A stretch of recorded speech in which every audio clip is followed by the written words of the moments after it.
Good day everyone, I'm Genevieve Unahan together with Noro Norwin, Angeline Murata, and Barbie Mora. We are going to discuss nutrition and metabolism. Here are objectives. First is discuss the nutrition and metabolism. Second is importance of nutrition and metabolism on human health. Third is how nutrition and metabolism related to physical education. Introduction. Nutrition and metabolism equips readers with an understanding of the scientific basis of what we call a healthy diet. So now let's proceed the discussion of nutrition and metabolism. Nutrition are chemical substance and food that body cells use for growth, maintenance, and repair that keep your body working well, which is referred to the consumption of nutritious and well-balanced diet. Then, you get the energy and nutrients you need from the food and drink you intake because nutrition is contained protein, fat, carbohydrate, vitamins, minerals, and water that can help your body alive and stay active. So, it may be easier for you to make a healthier eating choices if you understand this nutrition concept. Because if you don't know what nutrition is, you can choose a right food to eat. Because having a good choice of food is make feel better to eat and make you feel healthier. Also, different food provide different types of amount of nutrients. These following are the healthy eating habits that help your body to make healthier. First is eat a variety of vegetables, especially dark green, red, and orange vegetable, at least 3 or more servings a day. Second is eat a variety of fruits, 3 or more servings a day. Third is eat whole grain, high fiber breads and cereals, at least 3 to 6 serving a day. Fourth is drink fat-free or low-fat milk and eat low-fat dairy product.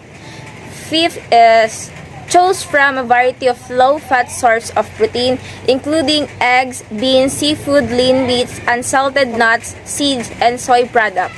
And if you eat meat, eat white meat at least 4 times more often than a red meat. Reduce mistake of saturated fats and trans fat such as particularly hydrogenated oil as much as possible.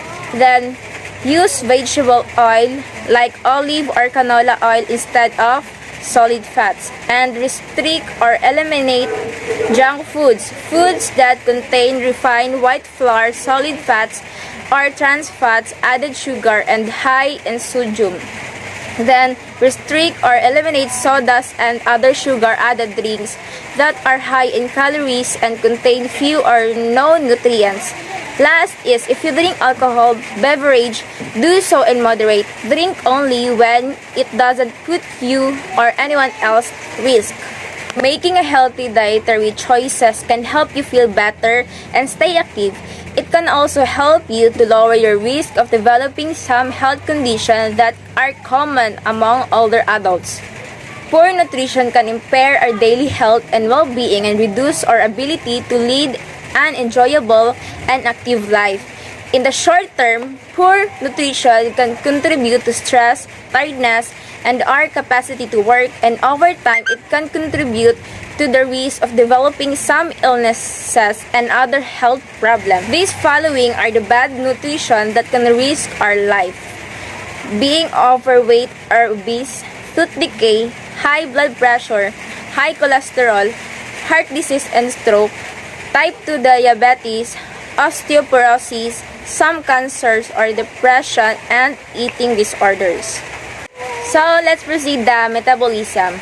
Metabolism is a coordinated process to transforming nutrients into substrate that keep your body alive and your organs functioning normally, such as breathing, repairing cells, and digesting foods, or a process by which your body converts what you eat or drink into energy.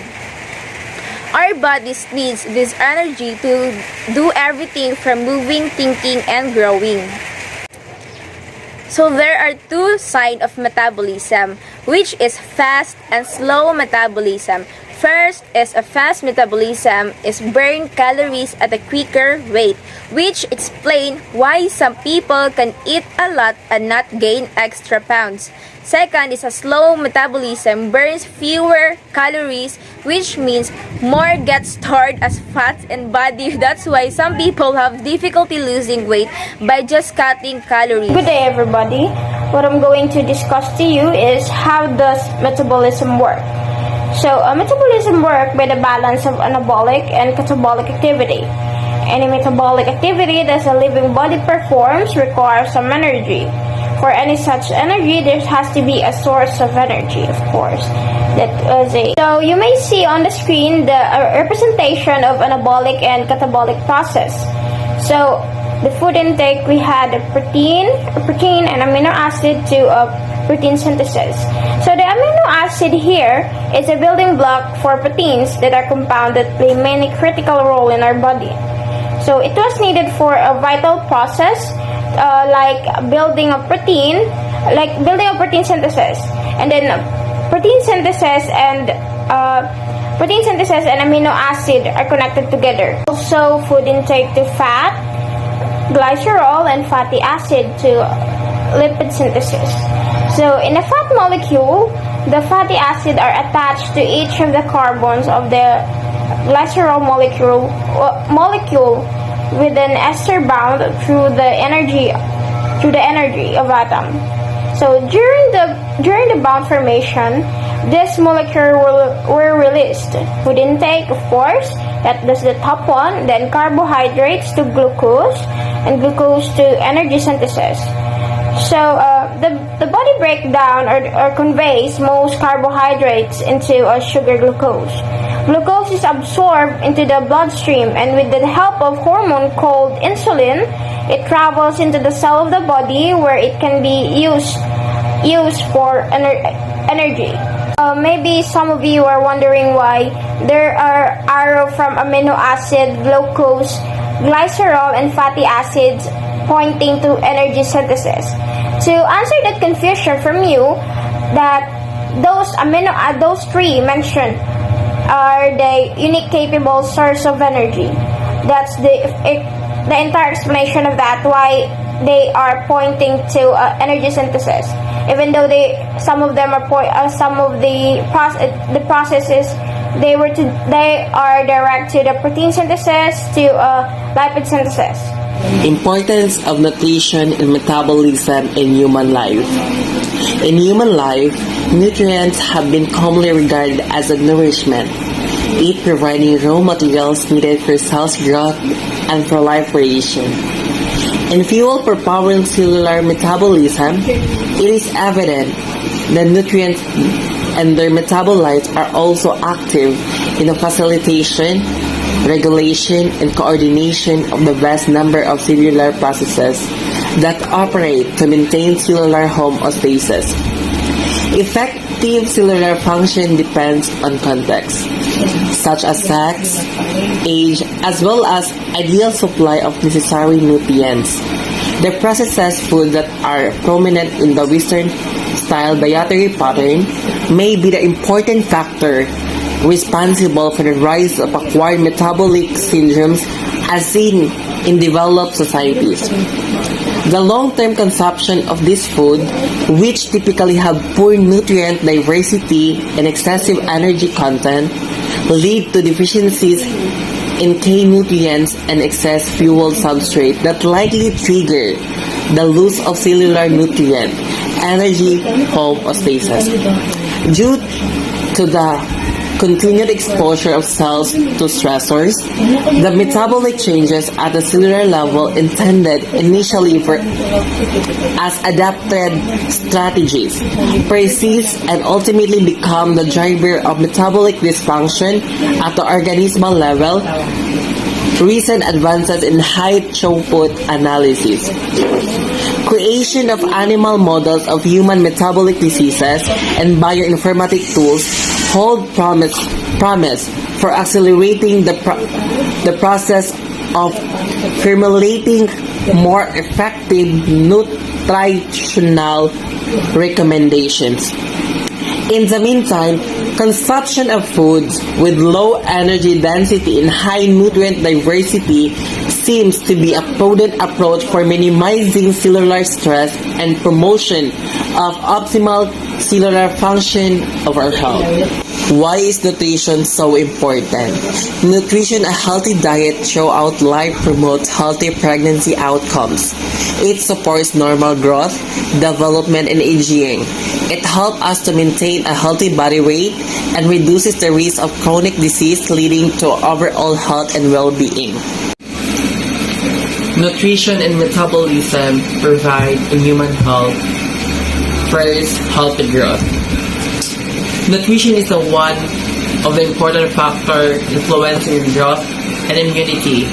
A balanced diet must contain sufficient amount of carbohydrate, protein, fat, vitamins, minerals, and fiber. In the required amounts, each of these nutrients has a vital role in all-around growth. Second, help the digestive system function. One of the best ways to improve your digestive health is by maintaining a diet that is high in fiber and rich in fruits, vegetables, legumes, and whole grains. This keeps the normal process of digestion running smoothly, helping to prevent constipation and maintain a healthy weight. Third, keep skin, teeth, eyes healthy and support our muscles. Because of the nutrients created that have vitamins that can help our skin, teeth, eyes healthy, and especially our muscles. Fourth, help achieve and maintain a healthy weight. Maintaining a healthy weight is important for health. In addition to lowering the risk of heart disease, stroke, diabetes, high blood pressure, it can also lower the risk of many different cancers and strengthen bones. Nutrients important to bone increase the risk of bone loss and subsequent osteoporosis. The process of bone formation requires an adequate and constant supply of nutrients such as calcium, protein, magnesium, phosphorus, vitamin D, potassium, and fluoride. Support brain development. Nutrition is necessary for normal brain development. Nutrition is especially important during pregnancy and infancy, which are a crucial period for the formation of the brain, laying the foundation of the development of cognitive, motor, and social-emotional skills throughout childhood and adulthood. Boost immunity. Studies have shown that fruits and vegetables provide nutrients like a beta-carotene, vitamin C, vitamin E that can boost immune function because many vegetable, fruits, and other plant-based foods are also rich in antioxidants. They help reduce oxidative stress. And lastly, avoid metabolism syndromes. Changing your eating habits can help treat metabolic syndrome, a serious health condition. Reclaim your health by making smarter diet choices. That's why nutrition and metabolism is important. Metabolism. Metabolism refers to all the chemical processes going on continuously inside your body that allow life and normal functioning. And it is maintaining a normal function in the body is called homostasis. These processes include those that break down nutrients from our food and those that build and repair our body. Building and repairing the body requires energy that ultimately comes from your food. How nutrition and metabolism related to physical educations. For me, the body system producing or converting energy are referred to as metabolism. This includes breathing, digestion, muscles growth, fat storage, and blood circulations, and anything else that is part of the body's mechanics for transforming energy into the activity required to live. And second, foods provides energy for a physical activity as you get more activity and more fit. Or as you lose weight, your energy needs, how many calories you need, may change.